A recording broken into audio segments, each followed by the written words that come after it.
guys, and welcome back to Mummy Cooks Homemade.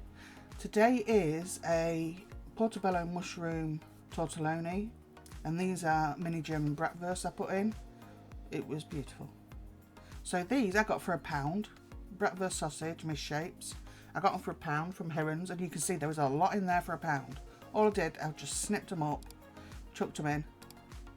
So the meat for this, I shop around, guys. It's the way it is. I mean, obviously with my disabilities I can't go to work anymore. It's been 3 years now, so we have to be savvy with what we buy, and I think personally that we are, which enables us still to buy things that would be classed as maybe luxuries. So the bratwurst, look how much there was for £1, and these were absolutely beautiful. Just cooked them as you would normally, and again I used the garlic oil. I do like that garlic oil, guys.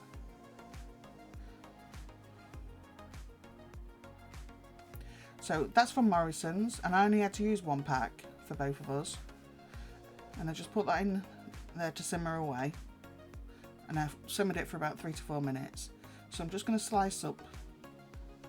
I don't think I used many mushrooms. Maybe 4. If I got them in the pan at all, I've just noticed that one there.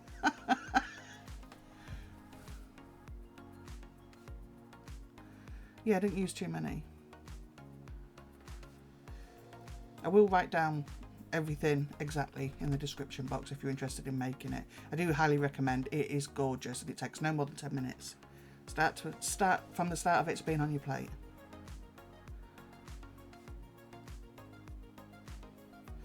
You're just going to let them mushrooms cook a little bit with the sausages.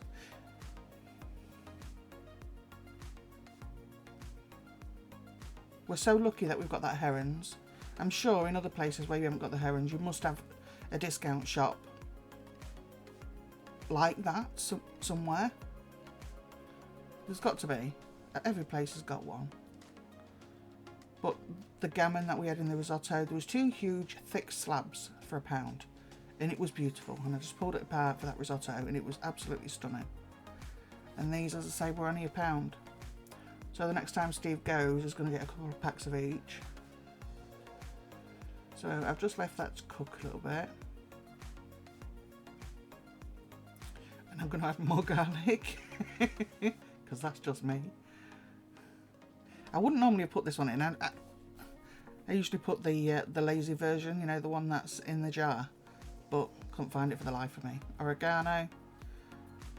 As you see, if I'm just cooking, I know how much I'm putting in, but I don't use a measuring spoon. I mean, who does? It's home cooking. But I will put the measurements, for those that like measurements, in the description box.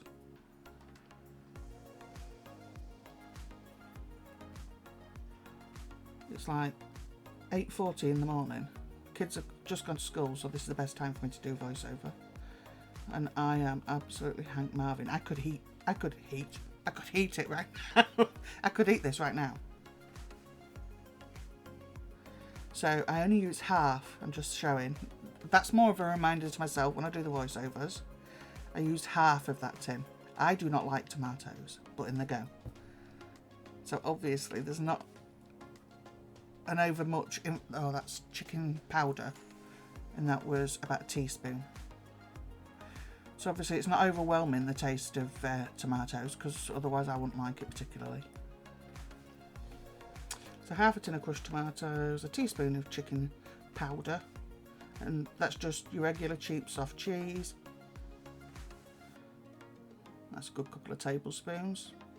So I'll say about 3 tablespoons.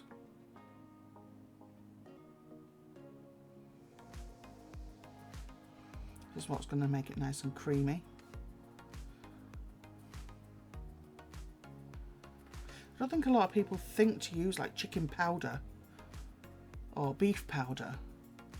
I never did before I started getting those gusto meals, and you'll see I never used it before those. It's given me such inspiration to use different things. Steve's not so happy because I'm buying different things.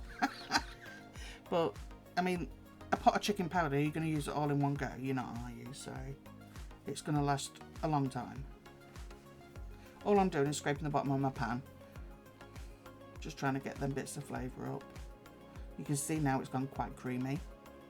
So obviously when the pasta and that goes into that, it's going to coat the pasta. And you can use the liquid. I don't drain it properly if you're watching. Just a quick lift, pause, and bring it over. Because I want some of that liquid to go into that pan to coat that pasta. It's not too often I go to Morrison's. So when I go to a shop and I find something that I've only found in that shop, I'm not saying it's not in the other supermarkets because I just haven't seen it. I do tend to buy two. One to eat, one to freeze.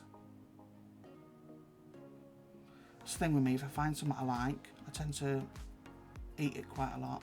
So as you can see, it's really started to bulk up now.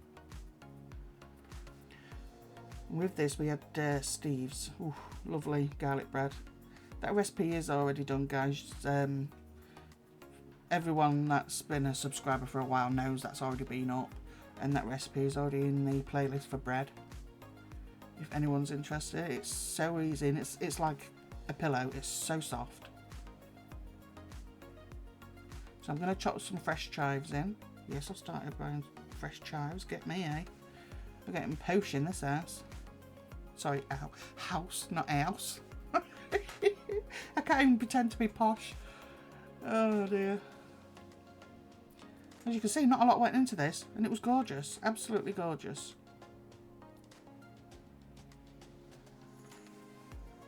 I'm sure a lot of people think, they look at their plate when it's dished up and think, oh, I can't make stuff like that. Why? It's so easy. I was the same, guys, honestly.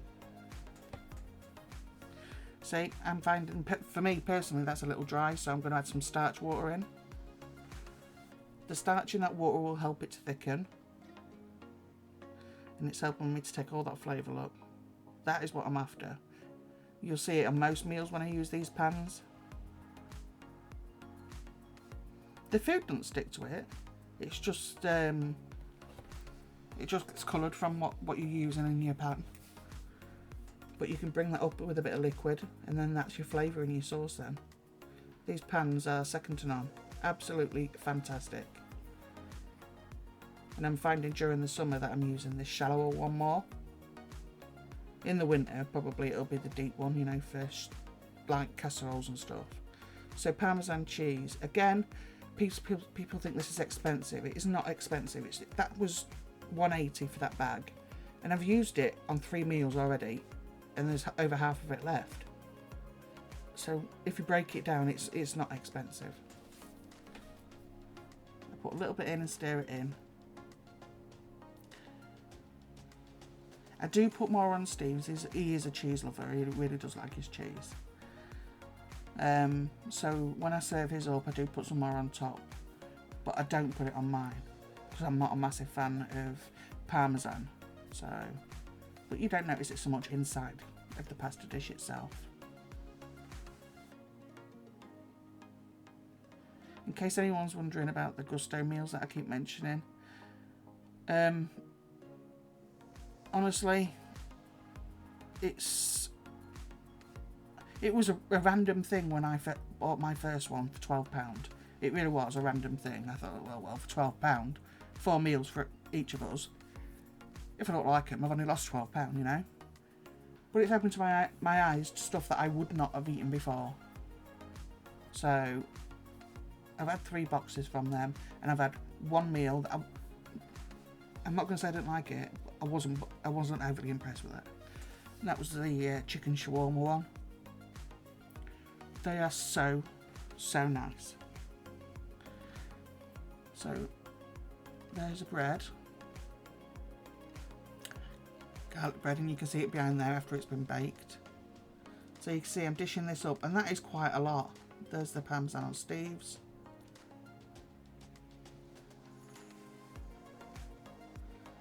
Some garlic bread. You better believe that's not the only 2 that he ate. Right, we have froze what was left. You can see how light and fluffy that is. Look, we froze what was left, and we'll have to let you know when we pull it out whether it freezes very well or not, because it's the first time we froze it, but we'll let you know. So thanks for watching, guys, and I'll see you in the next one. Bye.